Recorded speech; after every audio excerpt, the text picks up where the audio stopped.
In a league where every word is carefully measured and every press conference is PR filtered within an inch of its life, Sophie Cunningham did something rare. She said exactly what she felt. No script, no sugarcoating, just pure, exhausted, raw emotion. And in that one unscripted moment, she didn't just light a fire under her team. She lit up the entire WNBA. It was supposed to be just another tough loss for the Indiana Fever, a team in the middle of a frustrating roller coaster season. The expectations were sky high. If you're here for the real story and not the filtered version, subscribe. And if you're sticking around for the next meltdown, you better definitely subscribe. Caitlin Clark's arrival had turned the franchise into a media frenzy overnight. Ticket sales exploded, national coverage followed, and suddenly, a team that had been largely ignored for years was in the spotlight every single night. But the pressure to perform? It was just as intense. And with the losses piling up, things inside the locker room were starting to boil. Then came Sophie Cunningham. Mid-game, mid-struggle, with cameras rolling and tensions high, she let loose. A passionate, no-holds-barred rant directed at no one in particular and everyone at once. She called out the team's energy. She questioned their urgency. She demanded more. It wasn't polite. It wasn't polished. And it sure as hell wasn't planned. But it was real. And that's what made it impossible to ignore. The clip hit social media before the game even ended. Sophie, fired up, frustrated, and completely over it, became a trending topic within hours. Fans instantly latched onto the moment, calling it the speech the Fever needed. Some said it was the most leadership they'd seen on the court all season. Others called it brave. A few called it reckless. But no one could deny the impact. And then the league fined her. Yep, the WNBA handed down a fine for conduct detrimental to the team image, or whatever corporate buzzword they pulled out of the drawer that week. Apparently, being emotional and passionate is a little too real for the league's taste. But if the league thought a fine would shut her up, they clearly didn't understand who they were dealing with. Because what Sophie did next was not retreat. It was not an apology tour. It was not some PR-engineered, backpedaling social media post. She doubled down. And this time, she wasn't alone. Caitlin Clark, rookie phenom, media magnate in the face of the Fever, took to her Instagram story and posted Sophie's clip with just 4 words. 100% with you. No disclaimers. No caveats. Just a full-throated endorsement from the most-watched athlete in the league. And that changed everything. Because when Caitlin speaks, or even when she hits repost, the internet listens. And suddenly, Sophie's emotional outburst wasn't just a viral clip. It was a movement. Then Kelsey Mitchell chimed in, a veteran voice in that Fever locker room. Kelsey didn't just defend Sophie. She validated her. She called the outburst exactly what we needed, and praised Sophie for saying what everyone else had been too afraid to say. And if that wasn't enough to tip the scales, Sydney Colson, league icon and certified meme queen, took the clip and turned it into comedy gold. One viral remix later, and Sophie's rant had transformed from controversial to relatable queen energy. The internet had crowned her. And now, the Fever had a moment on their hands. But behind the jokes and memes, there was something serious happening. For the first time all season, this team had a spark. Sophie's frustration wasn't just noise. It was a signal, a wake-up call. And people were finally paying attention. Of course, not everyone was sold. Critics lined up to say she crossed a line, that she'd fractured team unity, that calling out teammates mid-game was immature or unprofessional. There were whispers of internal drama, speculation about locker room divisions, and hot takes warning that her leadership style might backfire. But here's the thing. No one inside the Fever seemed rattled. In fact, they rallied. And then came the rematch with the Las Vegas Aces. Now, if you're looking for revenge arcs, this was it. The Aces weren't just a team, they were the team. Defending champs. Star-studded. Dominant. Everything the Fever weren't. Yet. And after being fined, questioned, and borderline vilified, Sophie walked in that arena like she had something to prove. Not just to the league, not just to the critics, but to herself. And she delivered. From tip-off, she played like someone possessed. Lockdown defense. hustle plays, screaming after every bucket like her soul was on fire. And when the Fever pulled off the upset win, that wasn't just a W in the standings. It was a message to the league, to the media, to everyone who said she was out of line. You're welcome. Because here's what people always forget. Leadership doesn't always look like calm speeches and corporate safe sound bites.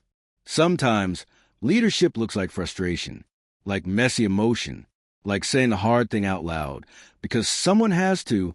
Sophie Cunningham didn't have a meltdown. She had a breakthrough. And now, the Fever are feeding off that energy. Practices got sharper. Interviews got spicier. And for the first time in a long time, Indiana Fever games feel like events. People are watching not just for Caitlin's no-look passes, but to see if Sophie's about to go full gladiator again. She's become the heart of the chaos. And maybe that's exactly what this team needed. Even players around the league are taking notice. Some applauded her guts. Others offered side-eye. But everyone had an opinion. Because when one voice breaks through the noise and refuses to play nice, it forces everyone else to choose. Are you with her, or are you part of the silence? And the fans? Oh, they loved it. Clips of Sophie's rant are still being shared weeks later. Fans are showing up in Fever gear with signs that say it like Sophie. One custom shirt even said, "Fine for the truth." The Fever haven't had this much energy around them since. Well, maybe ever. That's the irony of it all. What the league tried to punish ended up reigniting a franchise. And let's not forget, this didn't come from ego. Sophie wasn't grandstanding. She wasn't trash-talking. She was fed up with losing, with wasted talent, with going through the motions. And instead of internalizing it, she made everyone else feel it too. That's not drama. That's leadership under pressure. Because what's worse, a teammate who cares too much or one who's totally checked out? If you ask a Fever, they'll take the fire every time. So now we're watching a team transform in real time, not because of a trade, not because of a new coach, but because one player got sick of pretending everything was fine and said something, loudly, emotionally, unfiltered. The fine may have been real, but the impact, that was priceless. And as for Sophie Cunningham, she's not backing down, not from the noise, not from the critics, and definitely not from the league. She's already paid her fine, and in return, she gave the Fever their pulse back. Because after that firestorm of emotion, support, and on-court revenge, Sophie Cunningham wasn't just a role player anymore. She became a symbol of what happens when passion overrules protocol, when truth trumps polish, and when a player finally says what everyone's been tiptoeing around. The fallout from Sophie's outburst wasn't just about one game or one fine. It forced a larger conversation about what leadership actually looks like in a league that's still figuring out how to juggle spotlight, scrutiny, and sisterhood all at once. Up until now, the narrative in women's sports has leaned hard into diplomacy, unity, lead by example. But what Sophie did wasn't quiet leadership. It was raw, loud, messy, real, and suddenly, that kind of leadership had a face. It's easy to forget how quickly things can change in sports. One week you're being fined. The next, you're the emotional engine of a franchise. The Fever, who've been floundering in the standings and drowning in noise, suddenly had an identity. One that wasn't just built around highlight reels or potential, but urgency. You could feel it in the way they played. Possessions that once looked slow and confused suddenly had bite. Defensive rotations got tighter. Bench reactions got louder. Even Caitlin Clark, who's had to carry a ridiculous amount of pressure in her rookie season, seemed to walk with a little more edge, not just because of her own performance, but because someone else finally grabbed the mic and said, "This matters, right now." And that's where Sophie's moment became more than just a viral clip. It became a turning point. Because let's be honest, the Fever had been stuck in a weird middle space for weeks. A team with talent. A team with buzz. But something wasn't clicking. It was like everyone was waiting for permission to stop being nice and start being real. And Sophie gave them that permission. She pulled back the curtain, and instead of rejecting her for it, her teammates leaned in. It's not that they weren't trying before. It's just that sometimes Teams need that one voice to get brutally honest, publicly, to remind everyone what's at stake, especially in a league that's constantly fighting for attention, for coverage, for basic respect. Every game counts. Every moment is a chance to prove something. And when you're in that kind of environment, passion isn't optional, it's necessary. Of course, the WNBA wasn't thrilled. From the league's perspective, Sophie's outburst was a PR problem, a distraction, maybe even a sign of a team in chaos. But from the fans' perspective, it was one of the realest moments of the season. It showed that someone cared deeply enough to risk a fine, criticism, and maybe even her own standing, just to shake things up. And that kind of fire, that's hard to fake. In the weeks that followed, the Fever's dynamic visibly shifted. Practices weren't just tighter, they were louder. Players called each other out, celebrated harder. And while the wins didn't magically pile up overnight, the intent was different. You could see a team that wanted it again, not just for the cameras, not just for the sponsors, but for themselves. Even more surprising, other teams started reacting too. Quietly, subtly, but it was there. The Fever weren't just a team with a buzzy rookie anymore. They were the team that might explode on any given night. That edge, it makes opponents nervous. It makes games more intense. And it made the Fever relevant. All of that started with one moment of brutal honesty. And yeah, not everyone loved it. Some fans still feel like Sophie crossed a line. That voicing frustration in public invites division. That things like that should be handled behind closed doors. But here's the reality. Closed doors don't sell tickets. Filtered quotes don't spark movements.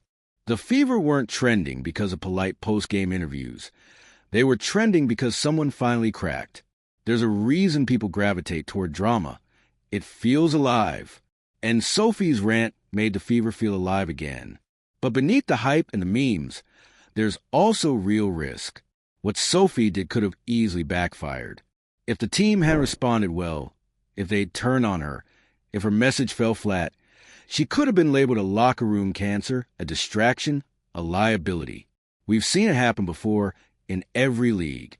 Say too much, show too much emotion, and you get painted as too difficult. But that didn't happen here. Why? Because Sophie didn't attack. She demanded, and her teammates knew the difference. Kelsey Mitchell backing her up wasn't just about friendship. It was validation. A veteran saying, yeah, this isn't just some emotional outburst. This is what we've been needing to say. Caitlin reposting the clip was another layer of support, and it mattered because when the league's most visible players stand behind you, the critics get a little quieter. The most interesting piece, though, how the fans took ownership of the moment. They didn't just applaud Sophie. They turned her into a symbol, a rallying point. People started wearing her jersey not because she was a top scorer, but because she was the one who spoke up in a season dominated by highlight reels. Sophie's clip became the emotional highlight of the year, and that's powerful because sports aren't just about stats, they're about storylines. And now, the Fever had one, from overlooked to overexposed, from underdogs to unpredictable, and from passive to passionate, all sparked by a single viral moment of truth. So where does that leave Sophie Cunningham now?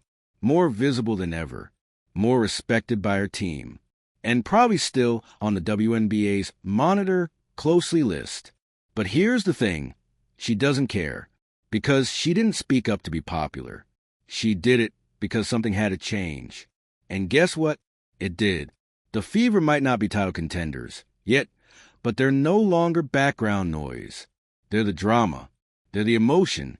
They're the team everyone's watching, just in case someone else explodes or something else catches fire. And while Caitlin Clark is still the star and Kelsey Mitchell remains a steady veteran, Sophie, she's a spark. She's a moment you didn't expect, but now can't look away from. And in a league that's still growing, still evolving, that kind of energy might be more valuable than any stat line. Because passion sells, chaos sells, truth sells. And Sophie Cunningham gave us all three in under 30 seconds. So whether you loved it, hated it, or just couldn't stop replaying it, one thing's for sure. The Fever are no longer just a team. They're a story. And Sophie Cunningham? She's the plot twist that made it worth watching. Because at this point, Sophie Cunningham wasn't just a trending topic. She had become a litmus test for how far the WNBA was really willing to go when it came to embracing authenticity, passion, and a little bit of chaos. What started as an emotional outburst in the middle of a rough game had turned into a full-blown culture shift for the Indiana Fever, and by extension, a reality check for the entire league. But here's the part that people still aren't fully ready to admit. Sophie didn't just save the Fever's morale. She saved their narrative. Before the outburst, the storyline was painfully predictable. Caitlin Clark's here, but the Fever still can't win. It was all pressure and no payoff. Every game was being treated like a referendum on Clark's greatness, the coaching staff's competence, and the team's chemistry, or lack of it. And while all of that might have made for decent headlines, it was wearing the team down from the inside. They were playing tight. They were second-guessing everything. And most dangerously, they were losing their voice. Then boom, Sophie happens. And suddenly, the story wasn't about growing pains or missed potential. It was about fire, accountability. Someone refusing to play the just happy to be here game and flipping the script. That one moment put the Fever back on the emotional map. It gave them something bigger than stats to rally around. It reminded them that being a team isn't about always agreeing. It's about caring enough to fight for the bigger picture. And that's something Sophie's always brought with her. She's not a media darling. She's not a walking highlight reel. She's a grinder, the enforcer, the kind of player who gets in the paint, gets under your skin, and keeps coming back with that same energy no matter what the scoreboard says. And that kind of intensity, it either breaks a team or bonds it. With the Fever, it did the latter. You could see it in the way teammates started celebrating each other louder. See it in the subtle body language, the extra fist pumps, the quick huddles after fouls, the way Caitlin Clark started jawing back at defenders with just a little more heat. You could hear it in post-game interviews, too. Suddenly, players were talking less like media-trained spokespeople and more like people who'd been through something together. That's the Sophie effect. It doesn't always come in a pretty package, and it definitely doesn't follow the rule book, but it's undeniably effective. She demanded urgency, and now everyone's playing like the clock's ticking. But of course, this kind of leadership isn't without its risks. The critics haven't disappeared. They've just shifted targets. Now, the question isn't was Sophie wrong to go off. It's how long can a team operate on this kind of emotional fuel before it burns out? Passion is powerful, but it's not always sustainable. And if the Fever starts slipping again, you can bet people will circle back and say, see, that was just a moment, not a movement. But honestly, that's the gamble Sophie took the second she spoke up, and she took it knowing the blowback could be real. That's what makes the moment so gutsy. It wasn't calculated. It wasn't part of some master PR plan. It was raw, vulnerable, and fully human. And that's exactly why it worked. Fans don't fall in love with perfection. They fall in love with players who make them feel. And Sophie made them feel everything. Frustration, pride, tension, adrenaline, and maybe even a little hope. Not the fantasy kind, but the gritty, hard-earned kind that makes you believe a team can grow into something stronger. Meanwhile, the Fever's opponents have had to adjust. No more rolling into games thinking it's going to be a casual blowout. No more expecting rookie mistakes or flat energy. Because now, this team has something to prove, and a player who dared them to start proving it. And let's not forget, this whole drama didn't come at the top of a winning streak. It came in the mud. When the Fever were struggling, morale was low, and everyone outside the team was ready to write them off. Sophie's speech wasn't a victory lap. It was a challenge. And in sports, that's what makes a turning point real. When it comes in the middle of the storm, not after it's passed. So where does this all go next? If the Fever can channel that fire and turn it into consistent, gritty basketball, this moment will go down as a spark that started their climb. If they fall apart, well, critics will be the first to say it was too much emotion, not enough execution. But either way, Sophie has already done something most players never manage.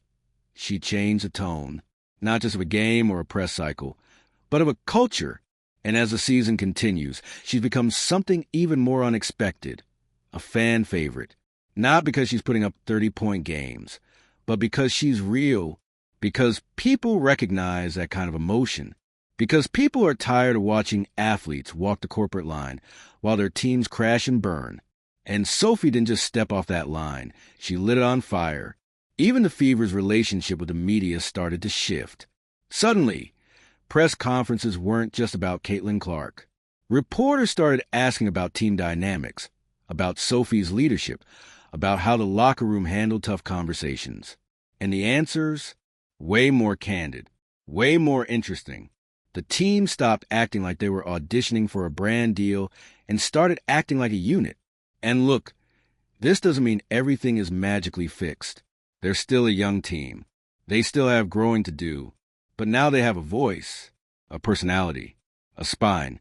And in professional sports, that matters more than most people think. Because the truth is, every league needs a little disruption. Every season needs its rebel arc. And in a year dominated by rookies, viral clips, and media narratives, Sophie Cunningham gave the WNBA something it didn't even know it needed. A reminder that the most powerful moments don't always come from buzzer beaters. They come from truth. Messy, unfiltered, unapologetic truth. And while the league might have tried to quiet it with a fine, the fans made sure it echoed louder than ever. So now it's your turn. Do you think Sophie's outburst really sparked something meaningful? Can a single moment of honesty shift a team's culture? Or is this just another flash-in-the-pan viral moment? Is this the kind of leadership women sports need more of?